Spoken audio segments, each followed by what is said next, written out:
All right, it's good to see you today. My name is Philip Thomas, pastor of Journey here in Elgin, Texas. Hope that your week is going well. This is our Thursday edition of our Journey Through Scripture podcast.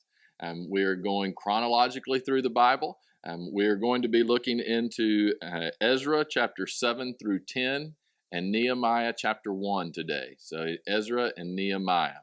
So now remember, the temple has been rebuilt.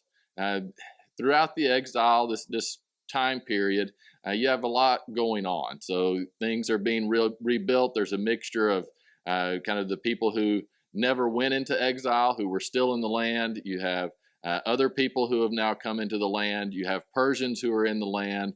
Remember, I think it was on Tuesday, we talked about how they had halted the building of the city because some of the Persian peoples and Artaxerxes was not like Darius, and he said, yeah, we need to be careful. This group of people is rebellious, so he kind of put some temporary halts on some of the rebuilding.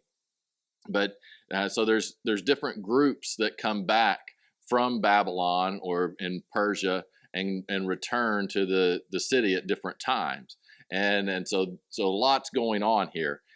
Ezra and Nehemiah are kind of contemporaries.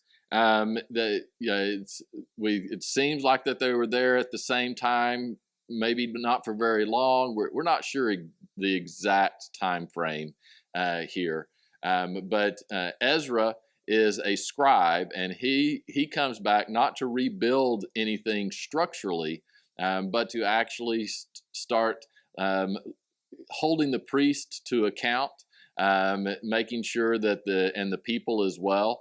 That it's not just about giving sacrifices in the temple, that it's about following the law. And one thing that's kind of interesting here that you'll kind of notice when it talks about Ezra is, just like us today, there are many times it's easier to kind of go through the motions of church or the ritual of church, and not really pay too much attention to what the Bible actually says and apply that to the rest of your life. It's easy to get into the habit of, I go to church on Sunday, but then Monday through Saturday, are you actually applying Scripture to the way you're living your life? And our human nature is, it's good enough that I go and participate on Sunday. Well, that is what had happened well before this time period, that the people, they kept offering sacrifices, going through many of the rituals, but they just were not paying attention at all to the book of the law, to what God had given Moses in how to actually live out your life. If you remember King Josiah, who there was a revival whenever he kind of came into power, and one of the key moments of that revival was when they found the book of the law, probably the book of Deuteronomy. And they started reading it, and it was as if they had never heard it before. Right? So what does that tell you? It tells you they were still going about doing the sacrifices and things like that, but they weren't being taught what the law actually was and how they were to live their lives. And so Ezra is going to come back and really start trying to teach the people to actually live out the law, that it's not enough just to go to the temple, and it's not enough just to have a new temple built. That's just one aspect of being the people of God. And so this is just interesting to think of that, and that's something that we struggle with today. But Ezra chapter 7 through 10. So Ezra chapter 7 verse 6 says, "This Ezra came up from Babylon, and he was a skilled scribe in the law of Moses, which the Lord God of Israel had given." So when the people went to exile, they no longer had the temple, did they? So they actually started focusing more on the law of Moses, on the Bible of their day, which would have been pretty much just the first 5 books of the Bible. And so there were scribes that started appearing at this time, kind of a group of people who that's what their focus was. They focused on the book of the law. Ezra was one of these people. says the king granted him all his requests to let him come back. Verse 10, for Ezra had prepared his heart to seek the law of the Lord and to do it, and to teach statutes and ordinances in Israel. Right? And then you see the letter that Artaxerxes gives, and it talks about the different sacrifices that will be made. They have permission to go. Says in verse 21, and even I, Artaxerxes, the king, issue a decree to all the treasurers who are in the region beyond the river, that whatever Ezra the priest, scribe of the law of the God of heaven, may require of you, let it be done diligently. So he's giving lots of authority to Ezra, and then it says, verse 25, and you, Ezra, according to your God-given wisdom, set magistrates and judges who may judge all the people who are in the region beyond the river, all such as know the laws of your God, and teach those who do not know them. Whoever will not observe the law of your God and the law of the king, let judgment be executed speedily on him, whether it be death, banishment, confiscation of goods, or imprisonment. So it is kind of interesting. I mean, it is clear what Ezra's role and responsibility is. It is to go and to spread what the law really is of how the people are supposed to be living. Chapter 8 gets into the heads of the families who are coming back with Ezra, and they serve all kinds of different positions within the temple. So you kind of read there for the first part of chapter 8.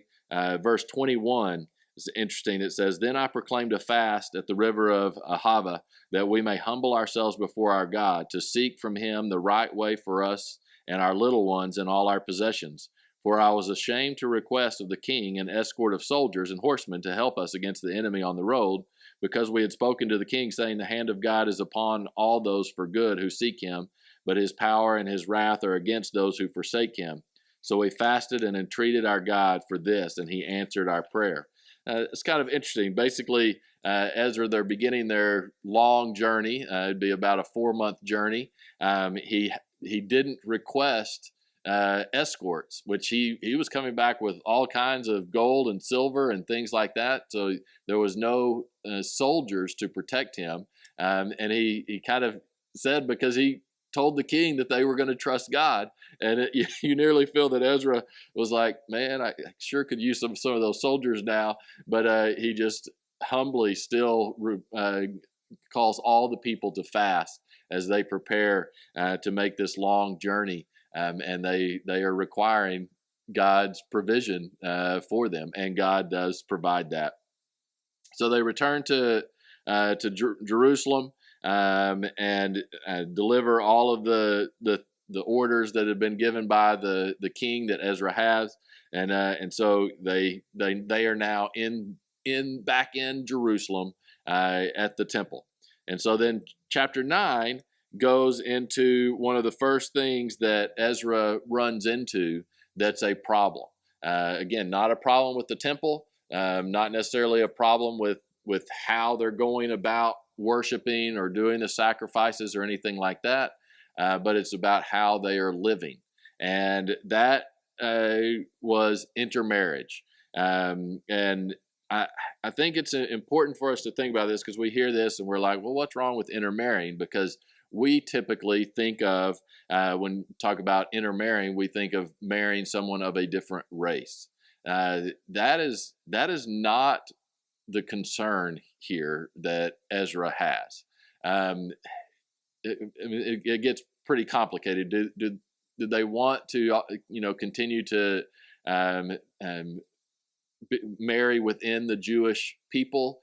Yes, but was Ezra addressing this issue just because the people were marrying people of a different ethnic background? No, that is not the main issue. The issue was they were marrying people of a different ethnic background who also practiced and worshiped pagan gods, right? So they were marrying, and this is what got the people in trouble beforehand. As they intermarried, the problem wasn't necessarily marrying someone of a different race. It was marrying someone who has a completely different worldview and value system than you do, right? And so they would marry, and then those pagan rituals would start to impede upon their own lives. And they would start to practice those pagan rituals, and maybe they would do both, or maybe the pagan rituals would become more important than worshiping God. So that's the issue here, and I think it's very important for us to think about, and that should be the number one thing for you today whenever you are looking to who to marry.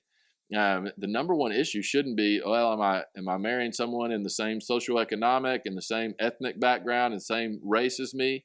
Okay, all of those are real things, and you think about them, but that's not the guiding foundation of who you're going to marry.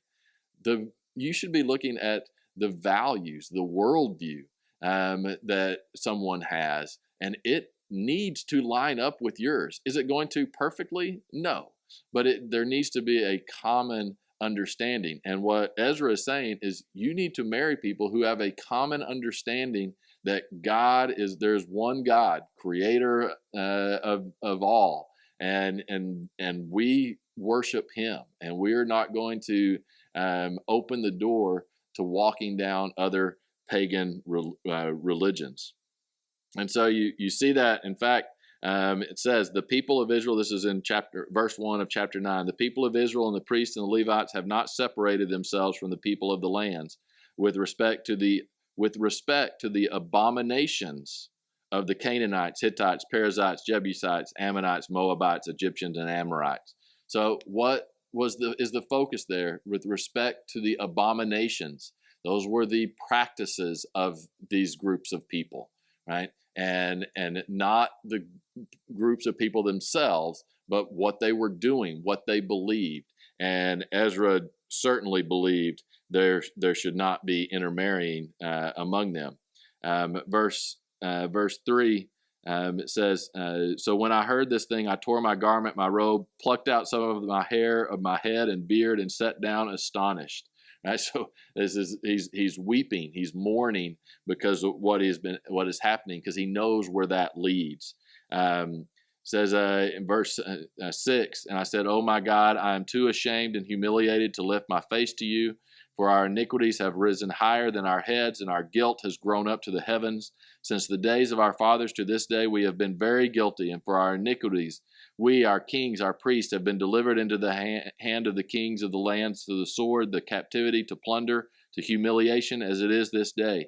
And now for a little while, grace has been shown from the Lord our God to leave us a remnant to escape, and to give us a peg in his holy place." Right? So, for we were slaves, right? So he's acknowledging, man, we have done so much to earn the exile, to earn the punishment, and yet you have remained faithful. But here we are, going back again, falling away from you again. It says, getting down into verse 11, the land which you are entering to possess is an unclean land with the uncleanliness of peoples of the land, and their abominations which has filled it from one end of the another with their impurity. Right? So again, it's talking about their actions, the who they worship. It says, now therefore do not give your daughters as wives for sons, nor take their daughters to your sons. Never seek their peace or prosperity, that you may be strong and eat the good of the land, and leave it as an inheritance to your children forever. So he's saying, do not allow those pagan ideologies to come in. Chapter 10 talks about the confession of marriage. He starts to tell people, we've got to do something about this. He said, we have trespassed against God and have taken pagan wives from the people of the land. Yet now there is hope in Israel in spite of this. Now therefore let us make a covenant with God to put away all these wives who have been born to them. And it kind of goes on. Verse 7, and they issued a proclamation throughout Judah and Jerusalem to all the descendants of the captivity that they must gather at Jerusalem. And whoever would not come within 3 days, according to the instructions of the leaders and elders, all his property would be confiscated, and he himself would be separated as the assembly from the captivity. So they're calling everyone in. and saying basically, if you don't come, you forfeit your right to be part of the people of God. I mean, they're taking this very seriously, and so the people come and they basically say it's time to part ways, and we don't know exactly what that looked like. We don't know if they just completely kicked the pagan wives out, how all of that worked, or I'm sure a lot of it they would allow them to go back to their family. But this was tough. I mean, this is and we look at it today and say, oh, how wrong that is and harsh that is. But they had experienced the result of it, right? The pagan influence would override their faithfulness to God if they did not put their foot down and make a stand. And it was that important to Ezra and to the people. And so that again, that's what Ezra is. His main role is to do that, to get the people to follow the law again. And that introduces us to Nehemiah. Nehemiah is going to come in and going to have some of the similar problems, but his main role is that he wants to rebuild the wall to be a protection for the city. And so just chapter 1 is pretty short. It introduces you to Nehemiah, verse 3, and it says, "They said to me, the survivors who are left from the captivity in the province are there in great distress and reproach. The wall of Jerusalem is broken down, and its gates are burned with fire. So it was that I heard these words, sat down and wept and mourned for many days." Right? So he hears this, and his heart is moved. Verse 8, "Remember, I pray the word that you commanded your servant Moses, saying, if you are unfaithful, I will scatter you among the nations. But if you return to me, keep my commandments and do them, though some of you were cast out to the farthest parts of heaven, yet I will gather them from there and bring them to the place which I have chosen as a dwelling for my name. Now these are your servants and your people, whom you have redeemed by your great power and by your strong hand. O Lord, I pray, please let your ear be attentive to the prayer of your servant and the prayer of your servants to desire to fear your name. And let your servant prosper this day, I pray, and grant him mercy in the sight of this man, for I was the king's cupbearer." So he's going to go and ask the king if he can go back and rebuild.